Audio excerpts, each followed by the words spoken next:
हिंदी सक्तीच्या मुद्द्यावरून ठाण्यात मनसे पुन्हा आक्रमक झाली आहे। ठाण्यातल्या काही शाळांमध्ये तिसरीच्या विद्यार्थ्यांच्या अभ्यासक्रमात हिंदी विषय शिकवत असल्याने मनसे नेते अविनाश जाधव यांनी मनसे पदाधिकाऱ्यांसमवेत आज ठाणे महानगरपालिकेच्या शिक्षण अधिकाऱ्यांची भेट घेत शाळांची तक्रार केली आहे। राज्य सरकारकडून हिंदी सक्ती रद्द करूनही विद्यार्थ्यांच्या अभ्यासक्रमात हिंदी विषय शिकवत असल्याने अशा शाळांवरती कारवाई करण्याची मनसेच्या वतीने मागणी करण्यात आलेली आहे। यावेळी मनसेचे शहर अध्यक्ष रवी मोरे, महाराष्ट्र नवनिर्माण सेनेचे सर्व पदाधिकारी, कार्यकर्ते यावेळी मोठ्या संख्येने उपस्थित होते। सदर प्रसंगी मनसे नेते अविनाश जाधव यांनी पत्रकारांशी बोलताना या संदर्भातील अधिक माहिती दिली आहे। 19 आणि 18 नंबर 19 आणि 18 नंबर 18 आणि 20 गुजराती काहीतरी होती। हा, गुजराती वरती लास्ट फ्लोरला नाही 100 नंबर होती।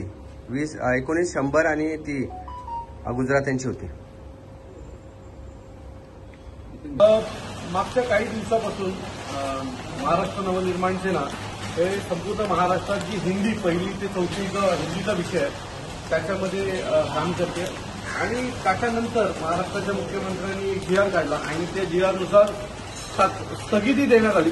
त्यांचा जो काही GR होता हिंदी सक्तीचा त्याला स्थगिती दिली आणि त्याच्यानंतर असं वाटलं होतं की हे सगळं संपलंय, परंतु असं नाहीये। हा जो GR त्यांनी काढलेला आहे तो फक्त त्यांच्यापुरताच मर्यादित आहे।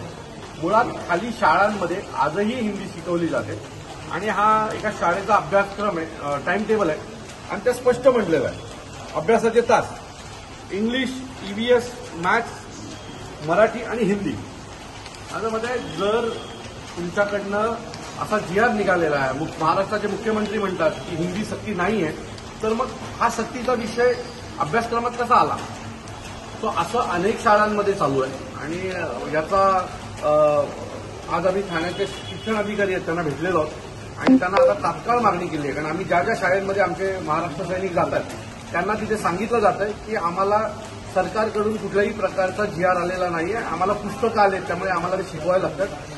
आज शिक्षण अधिकाऱ्यांना आम्ही भेटलेलो आहे आणि शिक्षण अधिकाऱ्यांना आम्ही सांगितलेलं आहे की तात्काळ 24 तासाच्या आत असा GR काढावा की हिंदी ही पहिली ते चौथीच्या कुठल्याच जरी शाळेत शिकवली गेली तर त्या शाळेवर कारवाई केली जाईल असं GR त्यांनी आम्हाला शब्द दिलेला आहे की पुढच्या 24 तासात काढला जाईल आणि तसं जर नाही निघाला तर महाराष्ट्र नवनिर्माण सेना या शाळा चालू देणार नाही, एवढं नक्की।